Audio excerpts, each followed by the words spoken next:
வணக்கம்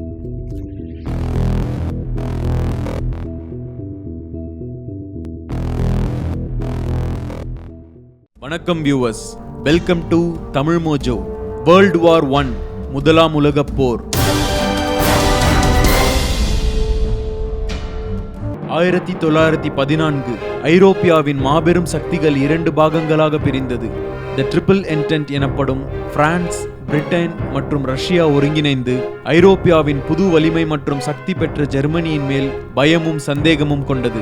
Germany triple alliance எனப்படும் France, Britain, Russia மற்றும் ஆஸ்ட்ரோ ஹங்கேரியின் என்சர்க்கிள்மெண்ட் எனப்படும் சுற்றி வளைப்பை கண்டு பயந்தது.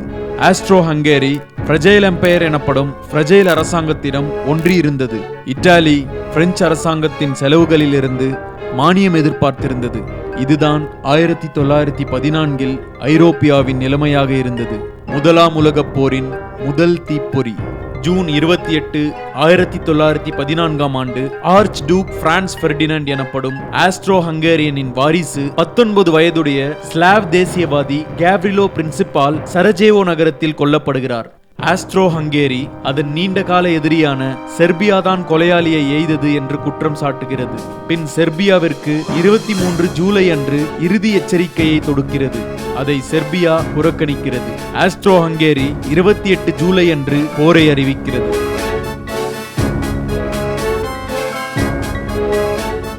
போரை அறிவித்த சில மணி நேரங்களில் ஆஸ்திரியன் படைகள் செர்பியாவின் எல்லையான பெல்கிரேடை தகர்க்கிறது. ரஷ்ய நாட்டு சக்கரவர்த்தி 2ஆம் நிக்கோலஸ் செர்பியாவின் பாதுகாப்பை எண்ணி ஜூலை 30 அன்று ரஷ்ய ராணுவ படையை தயார் செய்கிறார்.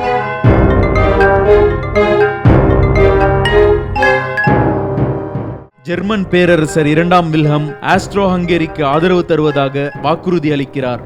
இதனால் அவரும் அவருடைய அரசாங்கமும் ரஷ்யாவின் தவிர்க்க முடியாத எதிர்ப்பிற்கு ஆளாகின்றனர். ரஷ்யாவின் சக்தி வருடத்துக்கு வருடம் அதிகரித்துக் கொண்டே இருக்கிறது. ஜெர்மனி போரை அறிவிக்கிறது. பின் ரஷ்யாவும் ஜெர்மனியும் போர் படைகளை தயார் நிலையில் வைக்கிறது. ஜெர்மனி ரஷ்யாவின் மீது போர் அறிவிப்பு என்றால் அதன் நட்பு நாடான பிரான்சின் மீதும் தான் என்று தீர்மானிக்கிறது. இதனால் ஸ்லீஃபன் பிளான் எனப்படும் திட்டத்தை தீட்டி முதலில் பெல்ஜியம் வழியாக தனது ராணுவத்தை எய்து பிரெஞ்சு ராணுவ படையை பாரிஸ் அருகில் தாக்கி அழித்துவிட திட்டம் தீட்டுகிறது. பின் ஜெர்மனியின் போர்ப்படை கிழக்கு திசையில் உள்ள ரஷ்யாவின் ராணுவ படை பெரிது என்பதாலும் அதன் போர்ப்படை தயாராவதற்கு தாமதமாகும் என்பதாலும் பிரெஞ்சு ராணுவ படையை தகர்த்த பின் ரஷ்யாவை தாக்க முடிவு செய்கிறது.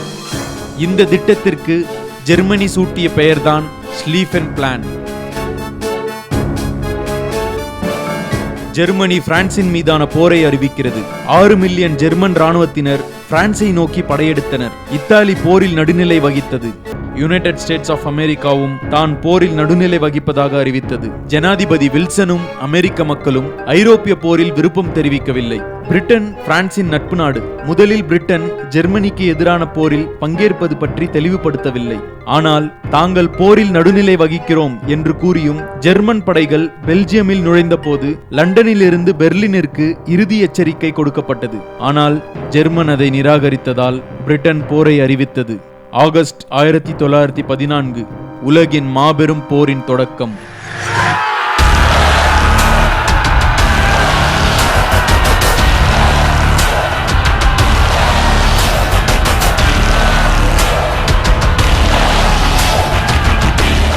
இதன் தொடர்ச்சியை அடுத்த வீடியோ தொகுப்பில் காண்போம். இந்த வீடியோ உங்களுக்கு பிடிச்சிருந்தா லைக் பண்ணுங்க, ஷேர் பண்ணுங்க.